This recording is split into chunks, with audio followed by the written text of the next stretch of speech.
Can you? Well, Krauthammer's other point was that everything President Trump has done makes him look guilty, even if at the end of the day no crime is found, no collusion is found. Bill, can you imagine if President Trump had not fired Jim Comey? We would be sitting here today probably talking about something else. We would not have a special counsel. So much of what President Trump has done has furthered a story that at the end of the day, you're absolutely right.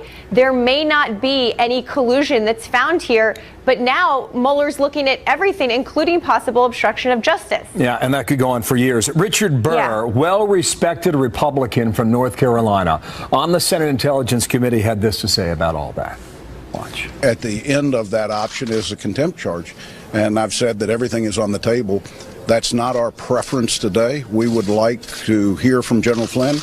We'd like to see his documents. We'd like him to tell his story because he publicly said, I've got a story to tell. So you have two matters here, Brad, now, just to keep it clear. You have General Flynn, who has said he'll take the fifth, right? And you've got James Comey, who may testify before the Senate Intelligence Committee, perhaps after the memorial break. Why would Robert Mueller allow James Comey to publicly testify if he's doing all this other stuff under his own purview? Do you think when they sit down, Mueller says, sir, at this time, why don't we just stay quiet?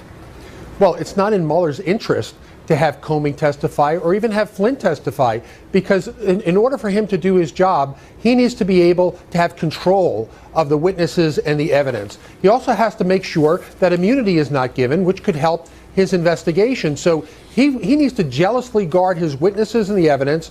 And look, he can't prevent them from testifying, but he can sure put pressure on them to not cooperate with the congressional investigation, which could do more damage and more jeopardy to them in the investigation he's conducting. Yeah, but you know, Brad and Marie, I mean, Democrats are salivating for this opportunity. Oh, absolutely. You know, I don't know if they'll get Flynn at that table.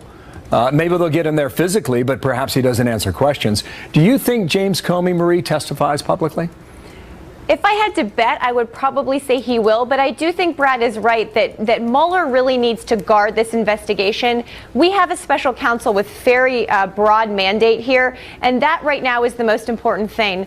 But, you know, I think that Mike Flynn is the person here who should be most concerned about his legal future. You know, every story that comes out, the most recent one that he lied to Pentagon investigators about his Russia speech, he is the one that has repeatedly been at the center of a lot of this, and I know his attorneys right now are probably thinking very hard about how to play this. Taking the fifth this week was an interesting choice, I think. Okay, well, we know Robert Mueller apparently has seen the Comey memos, been briefed on them, and he's been to FBI headquarters, a place he knows well. That's where he used to work. Brad, thank you for your time. Marie, thanks to you as well. Got a lot of breaking news today. We'll bring you back soon. Shannon.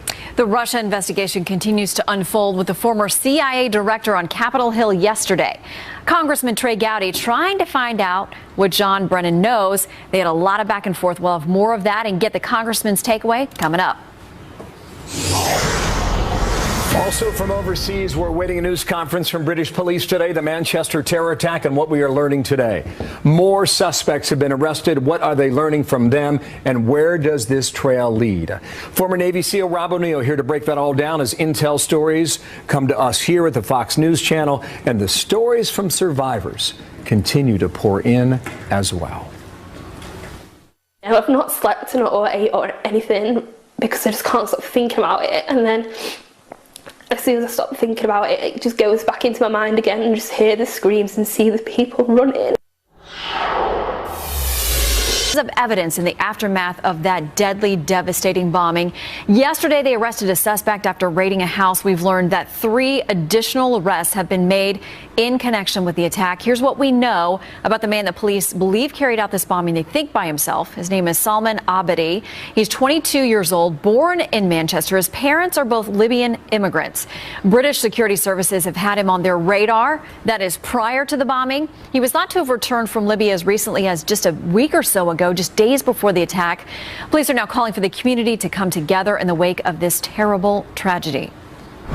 We understand that feelings are very raw right now and that people are bound to be looking for answers. However, more than ever, it is vital that our diverse communities that make Greater Manchester such a strong place actually stand together and support each other. Joining me now, former Navy SEAL and Fox News contributor Rob O'Neill. Good to see you today. Thanks for having me, Shannon. Good morning. Okay, we have so much hindsight with these cases because we now know his parents were concerned. The imam at his mosque was concerned that when he preached against ISIS, he saw a, quote, face of hate from this young man. What he said. There are neighbors now coming out saying he was chanting in the streets, that he was flying an Islamist flag over his home. Why do we hear about these things afterwards and not before? People are so worried about getting labeled anything. People who are not Muslims are worried about being labeled an Islamophobe, and people that are Muslims are worried about their safety because they're in the community. There's so many signs here, but their parents of Libyan, who are Libyan, moved back to Libya. They took the passport away from this guy because they knew he was a threat. He lied to them. To his own parents. To his own parents, said he wanted to go to Mecca. He wanted to do the pilgrimage there, so he got his passport back, possibly went to Syria, and then went back to London to carry out this attack. With the imam, the peaceful Muslims, what they do after the prayers and every time they see each other, there's a greeting. They always give a positive greeting, say peace be upon you, things like that. This imam gave a speech against ISIS, and this terrorist was there, and he wouldn't greet him as they passed each other, and he was mad because he gave an anti-ISIS speech. And then with the neighbors seeing him calling out the first prayer in the streets, you know, there is one God and Muhammad is his prophet, yelling in the streets, hanging the flags. I mean, you see a lot of people hang flags from their countries because they're maybe a proud sports of their, thing or something. But this guy was doing stuff that was so crazy, but nobody wanted to say anything out of fear or out of being labeled, and that's an issue. And even to hear the argument, I know that the British intelligence services, they're all over this. They have footage of it, but they're reacting to something that happened. It's not going to be the bomb maker that blows himself up. That's a skill that they have. They're not going to blow it up. They're going to give it to one of the mules who can carry it out, someone that wants to be a martyr, that thinks he's going to go to paradise. But to say that a lone wolf doesn't exist. There's so much going on in Manchester. Manchester's got radicals third only behind London and Birmingham to the most radicals, and they come out of a lot of these Islamic centers. We need to get in there and get after them. What can we learn from the bomb itself? Because I understand that a lot of times they will have signatures, things that will help you trace some kind of clues as to who's behind it. Because as you said, they're going to get a young kid, somebody who's radicalized, and get them to carry out the mission. Yeah, once they convince him that he's going to go to paradise, once he pushes the button, which is what he did. He didn't care about the kids that he blew in half. The people that he made go away. He wanted paradise. You can tell by the bombs that they made because of the projectiles they had, the nuts, the bolts, and the nails that they'll put on the outside of the bomb of a belt, which I'm assuming, I haven't seen any footage or anything. I'm assuming it's a suicide vest that blows everything out and just complete chaos. That is a tactic that has been learned from militants. So this is not something a kid got online and figured out how to mix this with this and make an explosion. This is a projectile, like an anti-personnel mine that he would wear on himself. Someone that's been in combat came up with this, taught him how to do it, or did it for him. He got it in there somehow. And the bad thing is, unless we get it's not the weapon, it's not the gun, it's not the truck, it's not the bomb, it's the ideology. Unless we get into these mosques and talk to the clerics, the scholars, the ones who are radicalizing, it's going to be a long fight. We're not going to be able to kill our way to a victory here. Well, and this talk about whether he had been in and out of Syria to Libya to some dangerous areas there are some reports, and we're waiting for more confirmation, that he was on the radar of some intelligence or law enforcement officials. If he was doing these travels, if he was on someone's radar, we know they're trying to track thousands of cases. So how do they pinpoint the one person or persons who are actually going to act on this stuff? Is it possible? It's possible if you get inside the community. These are tight-knit communities, and again, not everyone's bad, but a lot of people are involved, and people that, again, they're afraid to say anything.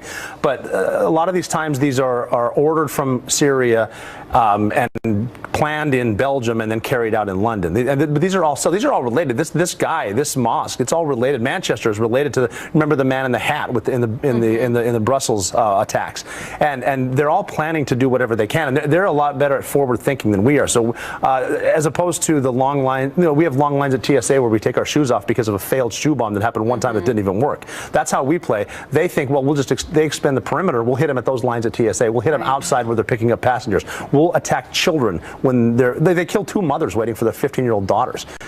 We need to get after the ideology, get inside of what they're thinking, and we've got to stop worrying at some point about, am I going to offend somebody? I mean, I would much rather offend someone than have a 9-year-old girl running around yelling, "Where's my sister?" It's a terrible thing. It's there. It's real. And just because we don't think we're at war, they are at war.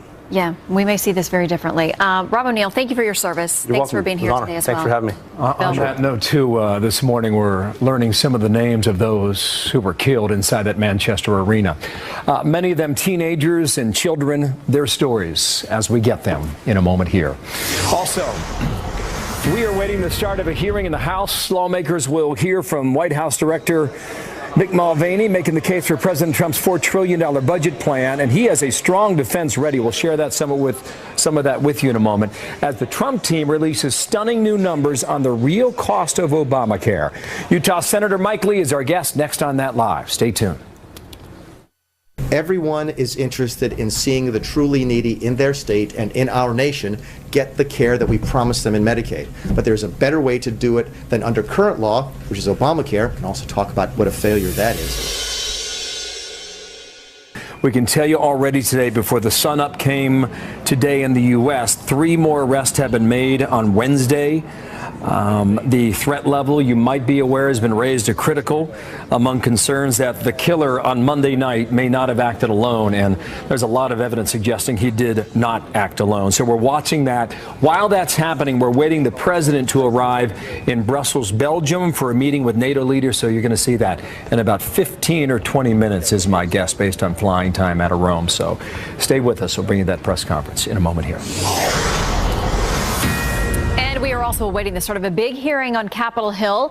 White House Budget Director Mick Mulvaney set to defend President Trump's $4 trillion budget proposal unveiled yesterday. But lawmakers from both parties say they're concerned. Democrats say drastic cuts make the plan a non-starter, while some Republicans say there isn't enough money for the military. But Mulvaney says the budget is simply good news for taxpayers. We are not kicking anybody off of any program who really needs it. That's not. We have plenty of money in this country to take care of the people who need help. Okay? And we will do that. We don't have enough money to take care of everybody who doesn't need help. So what we try and do is look at these programs, again, through the perspective of the people paying for it. Joining me now, Vice Chairman of the Joint Economic Committee, Utah Senator Mike Lee. Good to have you with us, Senator. Thank you. Okay, so Director Mulvaney laid out a couple things. He said, first of all, we shouldn't measure our success by how many people are on these assistance programs, but how many people we get off. He also talked about the fact that if you give a slight increase or keep a budget item steady, people in Washington count that as a cut. That's not how it works in our budgets at home when we're balancing our own checkbooks, but it sounds like such a radical idea to so many people out there. Well, that's right. And here in Washington, people want to just keep government programs they have. They want to measure success by the growth in government, when the opposite really should be true. What we want is not bigger government. What we want are stronger citizens. And when we look at always increasing the size and the scope of government, we diminish the power of individual Americans. We weaken our institutions that have made our economy strong and our country great. I want to ask you about the CBO score we expect to get today on the House measure passed on repealing and replacing Obamacare. There is some talk that if it's radically different than what the House had projected, they're going to have to vote again on health care. Meanwhile, you all are working on your own system and proposal over in the Senate. How's it going? We hear this working group meets twice a week. Any GOP senator can come. What goes on in those meetings? What can you tell us? We're having a lot of discussions about the bill, and we all understand that the House bill has to be essentially rewritten. There's not going to be a whole lot about the Senate bill that looks identical to the House bill. What we do know is that it has to save at least as much money as the House bill does, these under our budget rules. But what we also know is that we're moving in a direction that will make health care more affordable for the American people.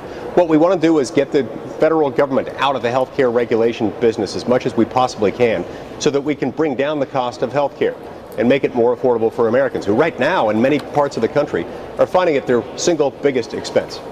Well, and there's a new report out coming through HHS, a senior official there saying the cost of individual Obamacare policies are up an average of 105% between 2013 and 2017 in 39 states using the federal exchange. Alabama is the worst example, up 223% from $178 to now almost $400.